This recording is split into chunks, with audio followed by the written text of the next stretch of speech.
Imagine ter só 15 anos e invadir os sistemas mais protegidos do mundo. Agora imagine causar um apagão na NASA, fazer o governo americano desligar seus servidores por semanas.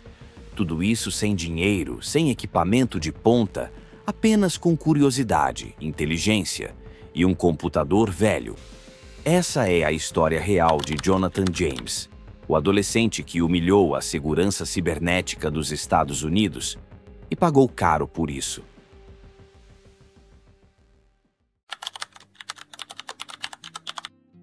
Jonathan Joseph James nasceu em 12 de dezembro de 1983, na Flórida. Um garoto curioso, introvertido, mas fascinado por computadores desde muito cedo.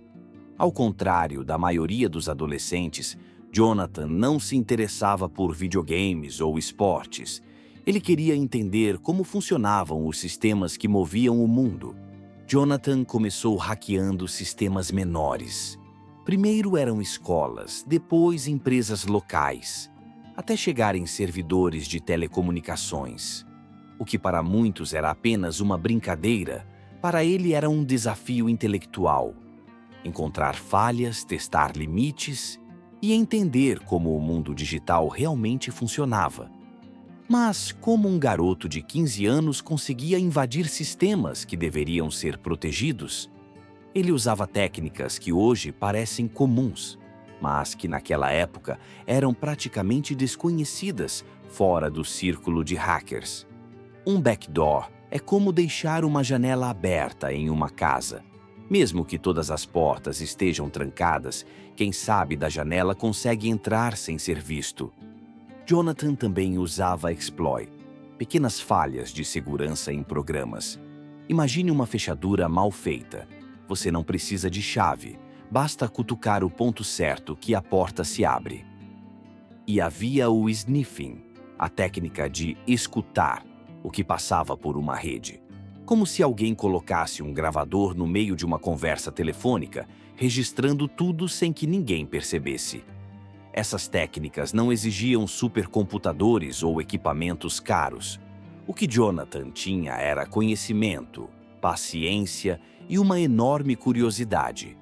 Enquanto seus colegas de escola jogavam videogame, ele passava noites inteiras descobrindo como atravessar as paredes digitais que protegiam grandes corporações. Em 1999, Jonathan James foi além de escolas e empresas locais. Ele mirou em um dos alvos mais ousados possíveis, a NASA. Usando vulnerabilidades simples, conseguiu acesso a 13 computadores do Centro de Operações da agência em Huntsville, no Alabama. Lá dentro, Jonathan copiou software usado para o controle físico da Estação Espacial Internacional.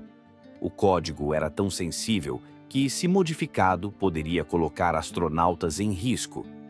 Para proteger seus sistemas, a NASA precisou desligar os servidores por 21 dias. Isso custou aproximadamente $41 mil, uma quantia enorme na época, apenas para investigar e reparar os danos. O mais surpreendente é que Jonathan não buscava lucro. Ele não tentou vender informações nem causar prejuízo real. O que movia aquele adolescente era apenas a curiosidade e o desafio de provar que podia entrar onde ninguém acreditava ser possível. Para o governo americano, porém, não era apenas uma travessura juvenil. Um garoto de 15 anos tinha invadido a NASA e colocado em risco a segurança de uma das maiores operações espaciais da história. Era um aviso claro. Até os sistemas mais protegidos podiam ser quebrados. O ataque não passou despercebido. O governo americano lançou uma investigação em larga escala para encontrar o responsável. Agentes federais rastrearam conexões, analisaram logs e seguiram cada pista digital. Em pouco tempo, chegaram até a casa de Jonathan James, um adolescente de apenas 15 anos. Para os agentes, foi um choque. O hacker da NASA Não era um criminoso perigoso, mas um garoto tímido, escondido atrás de um computador velho em seu quarto. Jonathan foi o primeiro menor de idade condenado por crimes de informática nos Estados Unidos. O tribunal entendeu que não havia motivação financeira, mas o crime ainda era grave demais para passar impune.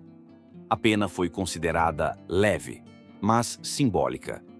6 meses de prisão domiciliar, liberdade condicional e a proibição de usar computadores sem autorização oficial. Para Jonathan, que vivia e respirava tecnologia, isso era como cortar suas asas. O caso de Jonathan virou manchete internacional. Para alguns, ele era um prodígio incompreendido. Para outros, um criminoso perigoso. Mas uma coisa era certa: o governo havia dado um recado. Mesmo a curiosidade de um adolescente não passaria despercebida.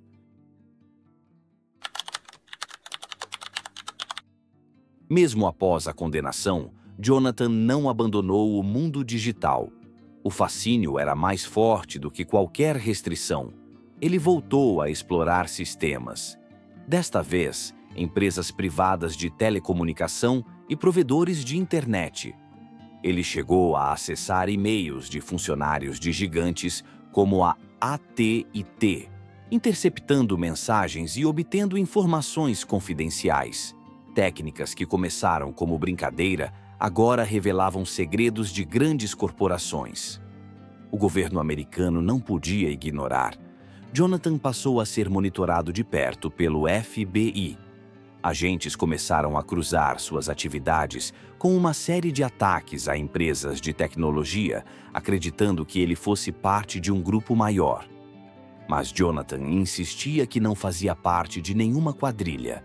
Para ele era apenas curiosidade, mas para as autoridades era difícil acreditar. A cada novo ataque cibernético nos Estados Unidos, seu nome voltava para a lista de suspeitos. O que começou como um jogo agora se transformava em paranoia. Jonathan se sentia observado, perseguido. A linha entre curiosidade e crime estava cada vez mais borrada, e sua vida começava a entrar em um caminho sem volta. Em 2007, uma onda de ataques cibernéticos atingiu grandes empresas dos Estados Unidos. O FBI voltou a olhar para Jonathan James. Mesmo sem provas concretas, ele sabia. Sempre seria o principal suspeito. Jonathan já não era mais o adolescente curioso. Aos 24 anos, vivia sob vigilância, cercado por acusações e sem conseguir escapar da sombra do seu passado. No dia 18 de maio de 2008, Jonathan James tirou a própria vida. Ele deixou uma carta dizendo que preferia morrer do que passar o resto da vida atrás das grades por algo que não fez. Sua morte abalou a comunidade hacker e chamou a atenção do mundo. Jonathan James tinha apenas 24 anos. O garoto que havia humilhado a segurança digital dos Estados Unidos agora se tornava um símbolo da pressão que o sistema pode exercer sobre indivíduos. Jonathan James entrou para a história não apenas como um hacker, mas como um símbolo da genialidade precoce, da curiosidade sem limites e também das consequências devastadoras quando talento e sistema entram em choque. Sua história abriu os olhos de governos e empresas. Mostrou que nem mesmo instituições bilionárias estavam seguras diante da mente criativa de um adolescente. E levantou perguntas importantes. Como lidar com jovens talentos que desafiam as regras? Puni-los ou orientá-los? Hoje, Jonathan é lembrado em documentários, livros e artigos. Não como um criminoso comum, mas como um jovem que expôs a fragilidade de um sistema que se dizia invencível. Seu legado é um alerta. A tecnologia pode ser tanto uma arma quanto uma ferramenta. Depende apenas de como a usamos. Jonathan James tinha apenas 24 anos quando partiu, mas sua história ainda ecoa no mundo digital. Um garoto que mostrou que até os gigantes têm falhas e nos deixou uma pergunta que continua sem resposta: até onde a curiosidade deve ir?